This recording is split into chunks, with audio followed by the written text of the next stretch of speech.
I would like to move to Sally. Are you there? I'm here, yes. Great. Thank you. Okay, thank you. Okay, so I'm going to talk about our experience in the UK, which is quite similar to the Netherlands. So next slide, please, Tinker. Thanks. So in the UK, we have two websites, UKTIS.org, which is for healthcare professionals, and medicinesinpregnancy.org, which is for patients. And for this campaign, we chose to concentrate on the latter.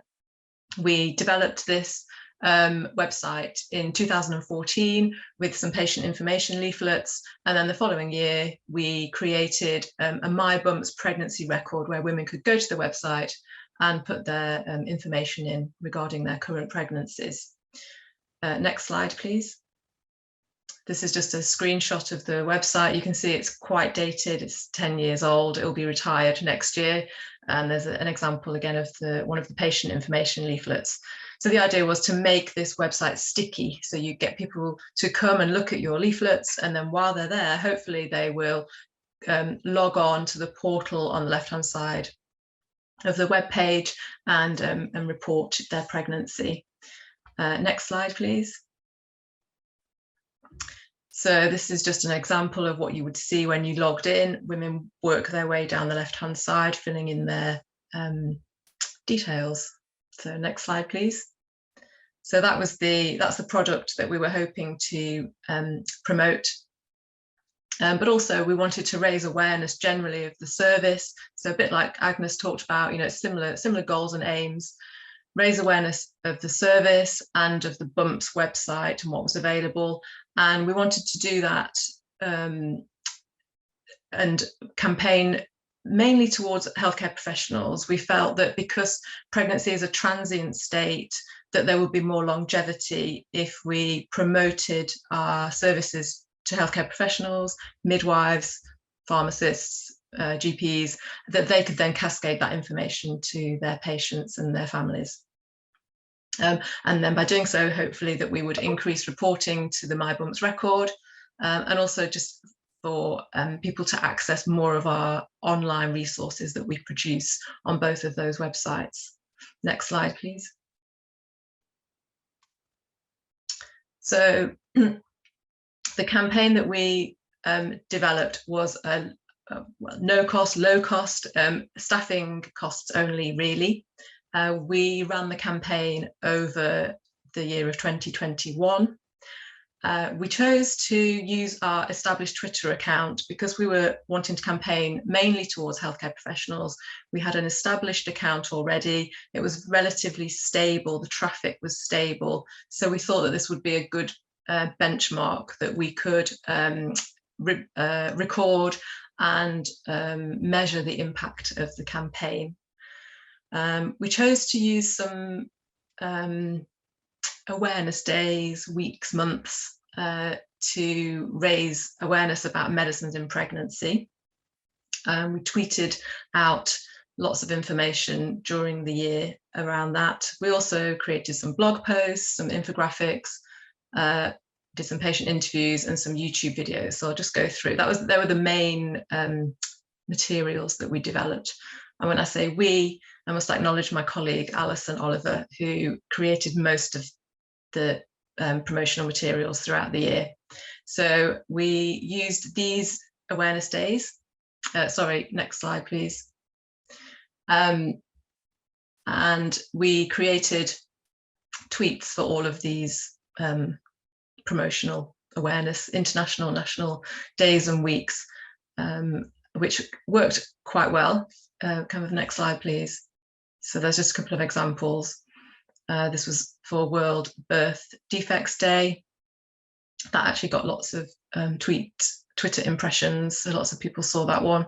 And also the quote tweet, which is quite useful. So just trying to draw people in to the tweet, and then hopefully they would click through to the Bumps website and then click through to the registry. Next slide, please. So you can see this is just an example. So the tweet, the automated tweet on the left, is just our boring old tweets that we send out all the time on our Twitter account. We don't have any resources for promotion ordinarily. So that's what we have. the idea was for the promotion that we put more effort into the tweets. So we use photographs and we write a little bit of blurb. So Alison made some really nice tweets, and we used free photographs freely available from what we use Upsplash at the moment. So you can get photographs from there. So that worked really well. Next slide, please. We also wrote some blogs. So we put these posts in a dedicated space on the BUMPS website. And we just use this in a way to talk about what we do day to day, how data is collected. So trying to educate women about the importance of reporting and how that helps and how that data is used. We also used it to draw people in, to recruit them for studies. Obviously, COVID-19 was a big thing in 2021. So that was quite useful. I think this is it's a really good way of getting information out there about topical events, sort of media controversy. So I think it's a way that you can write a paragraph or 5 paragraphs about something and access your audience quite quickly. Again, you always say how useful it is that you need to get more data about the issue that you're talking about. And so you can draw people back to your website and back to the portal of the registry. So that was the idea behind those. So they're still available on the blog as well. So they last a long time, maybe better than the tweets, which sort of disappear into the ether.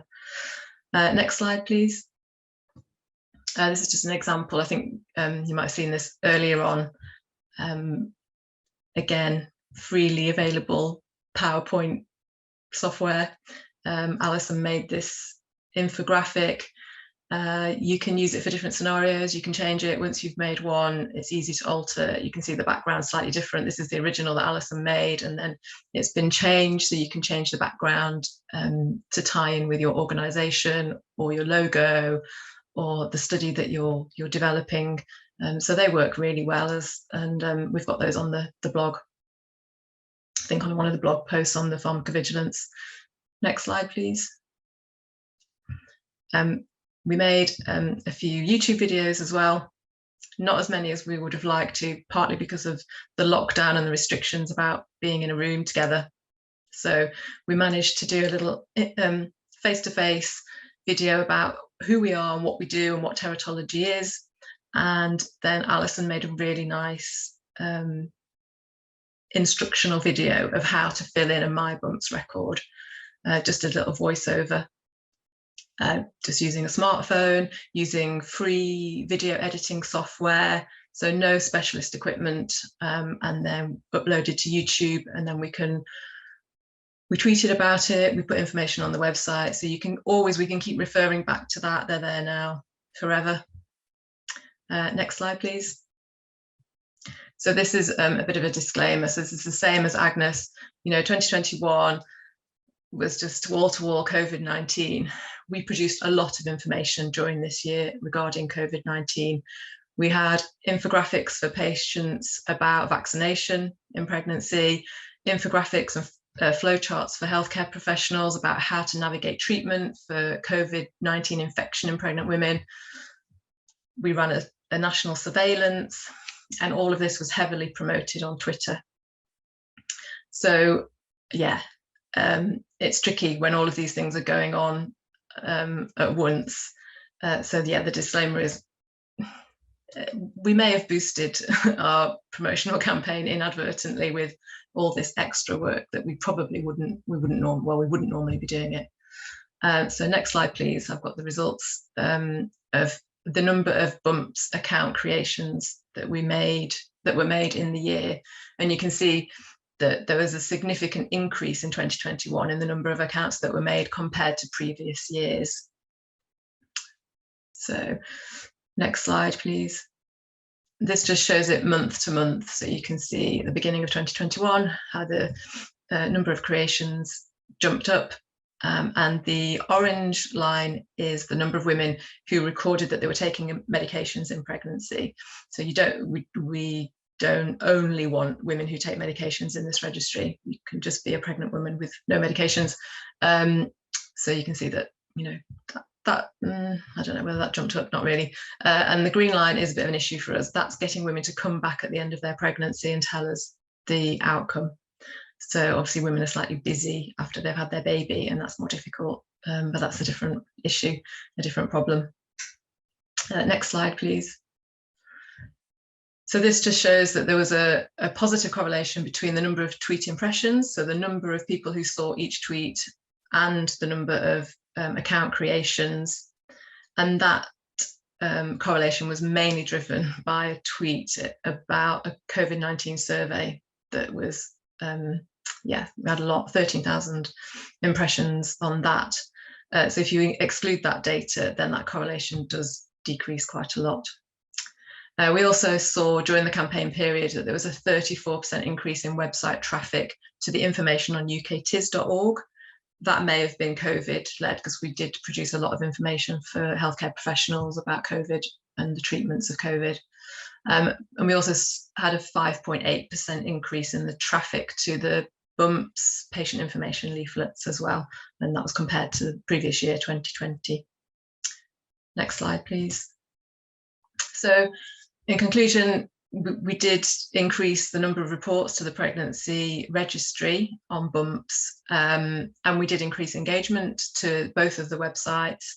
It's difficult because everything was running alongside each other to know if one promotional material idea was better than another, and we can't rule out that it wasn't all COVID-19, I suppose.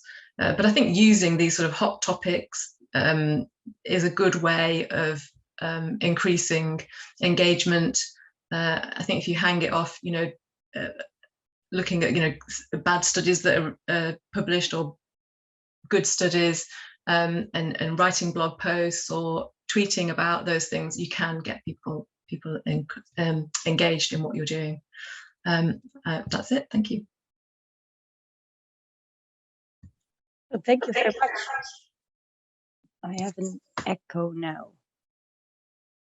It seems better. Yeah, thank you very much for your presentation. I think those two examples are very nicely illustrating actually the use of our toolkit and how it can be used in the future.